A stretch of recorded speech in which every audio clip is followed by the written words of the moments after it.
Olá, você ligado no Notícias Agrícolas, eu sou Guilherme Dorigatti e nós damos sequência à nossa programação do Realidades da Safra, fazendo um giro pelo Brasil, visitando as mais diferentes regiões do país para acompanhar o desenvolvimento das lavouras. E dessa vez a nossa parada vai ser no estado de São Paulo para acompanhar as perspectivas para a próxima safra de trigo no estado paulista.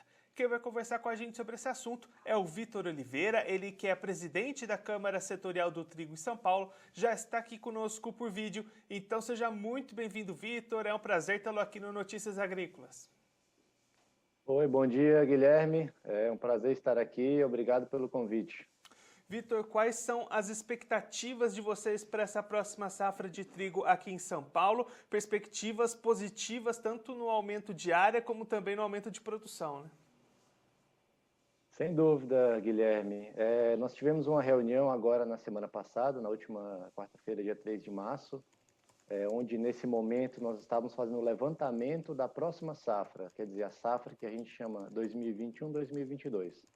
A safra anterior, que foi a 2020 e 2021, foi recorde no estado de São Paulo, atingiu cerca de 300 mil toneladas, quer dizer, teve um avanço enorme ao longo dos últimos 5 anos. Para você ter uma ideia, em 2015, 2014, São Paulo produzia cerca de 100 mil toneladas, então chegar em 300 mil toneladas com potencial de crescimento é bastante significativo. E para essa próxima safra, né, que foi pauta da discussão, pelo momento de plantio, que vai ocorrer no próximo mês, a gente estimou que a área deve crescer cerca de 10% a 15%. E aí, com esse crescimento de 10 a 15% na área, expectativa também de novamente renovar esse recorde de produção. Perfeito. Se o clima ajudar, o ano passado, apesar de ter um amplamento na área, a produtividade não foi das recordes, não foi das melhores, ficou em torno de 3 toneladas por hectare. Já tivemos safra em anos anteriores de 3,5 toneladas por hectare.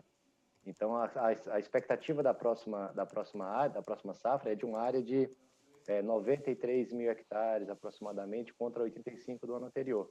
Então, se o clima permitir, é possível que tenhamos uma produção superior a 300 mil toneladas, sem dúvida. E aí, Vitor, você comentou essas atividades de plantio começando aí no próximo mês. Como é que está essa movimentação por parte dos produtores, aquisição de insumos, movimentações, preparações? Já está tudo sendo esquematizado para iniciar essas atividades? Perfeito. É um ótimo ponto, né? Quer dizer, por um lado, o produtor ele tem um patamar de preço de trigo nunca visto antes, recorde. Só para trazer em números, Guilherme, no início de 2020, em janeiro, por ali, antes da pandemia e antes de todo esse aumento do dólar e tudo mais, o trigo era comercializado próximo a R$ 900 a tonelada.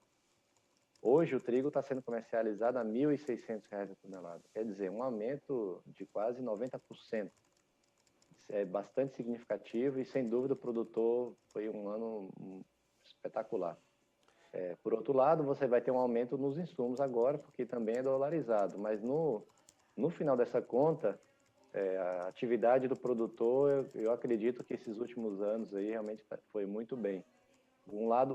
Por outro lado, a indústria, né, como a gente atua na toda a cadeia, por outro lado, a indústria que está tendo mais desafios para precificar todo esse aumento ao nosso consumidor final da farinha, de trigo, massas, biscoitos, pães, etc.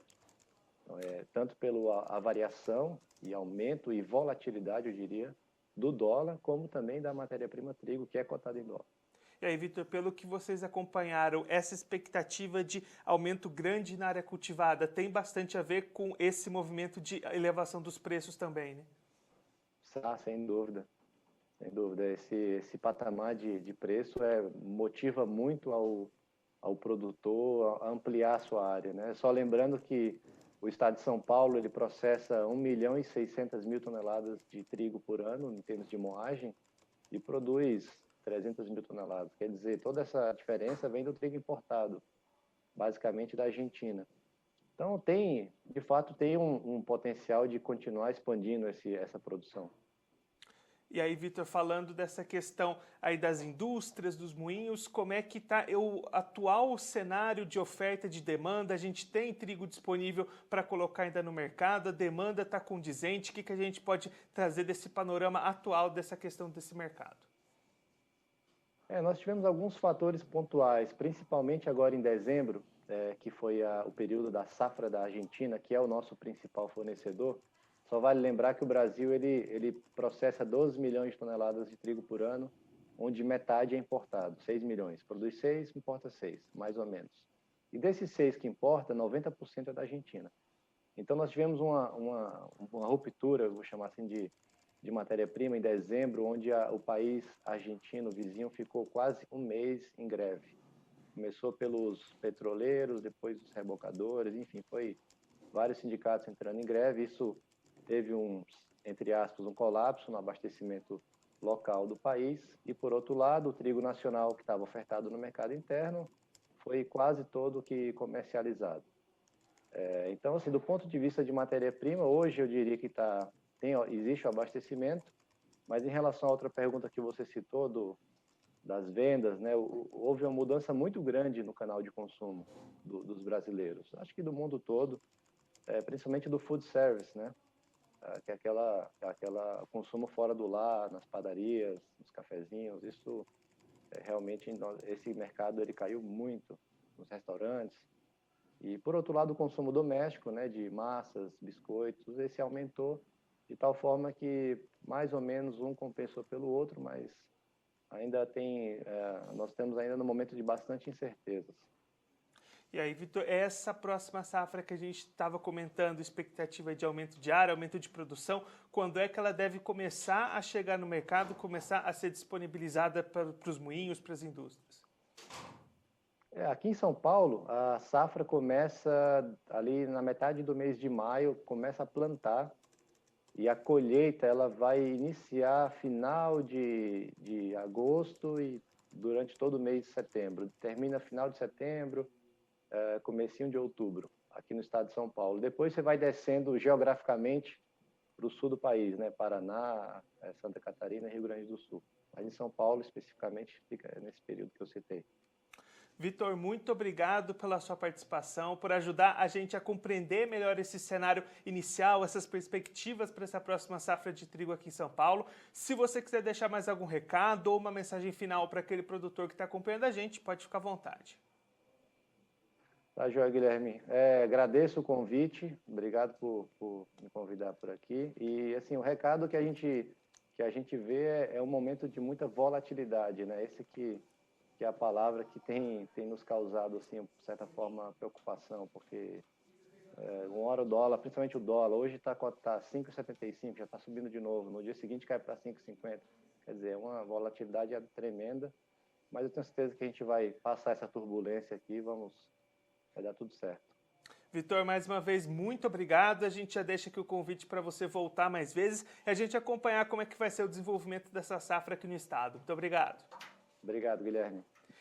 O Vitor Oliveira, ele que é presidente da Câmara Setorial do Trigo no estado de São Paulo, conversou com a gente para traçar essas primeiras perspectivas para a próxima safra de trigo aqui em São Paulo. Segundo o Vitor, segundo o levantamento da Câmara Setorial do Trigo, expectativa de que a área cultivada com trigo aqui em São Paulo nesse ano de 2021 suba cerca de 15%, estimulado bastante pelo aumento dos preços, produtor animado com o mercado do trigo e aí perspectivas de recorde de produção. No ano passado, foi batido o recorde de produção estadual na casa das 300 mil toneladas de trigo. Expectativa para esse ano é superar essa meta, estimulado principalmente pelo esse aumento grande na área cultivada. Isso, claro, se as condições climáticas forem favoráveis, conforme vai se demonstrando até o momento. Vitor comentando que os trabalhos de plantio devem começar em meados do próximo mês de maio e aí a colheita acontecendo entre o final de agosto e o mês de setembro. Com tudo isso, perspectivas de alta rentabilidade para o produtor, que viu o preço do milho subir cerca de 90% para os preços atuais comparados a janeiro de 2020, antes de toda essa grande elevação do dólar, toda essa questão de pandemia, de lockdown. Então, uma perspectiva bastante favorável para o produtor nesse momento. Olhando para o lado das indústrias, o Vitor destacando que toda essa volatilidade de dólar, de mercado, vem impactando um pouco os negócios dos moinhos, das indústrias, que têm um pouco de dificuldade em precificar, em repassar esses aumentos de preços para o produtor, para o consumidor final, que vai consumir aí a farinha de trigo, também os derivados, massas, bolos, biscoitos.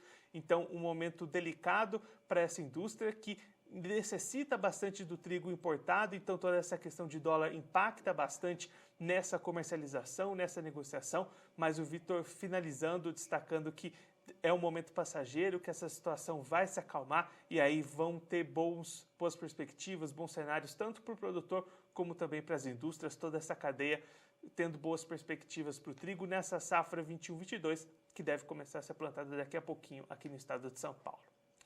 Bom, eu fico por aqui, mas a nossa programação continua, então fique ligado no Notícias Agrícolas.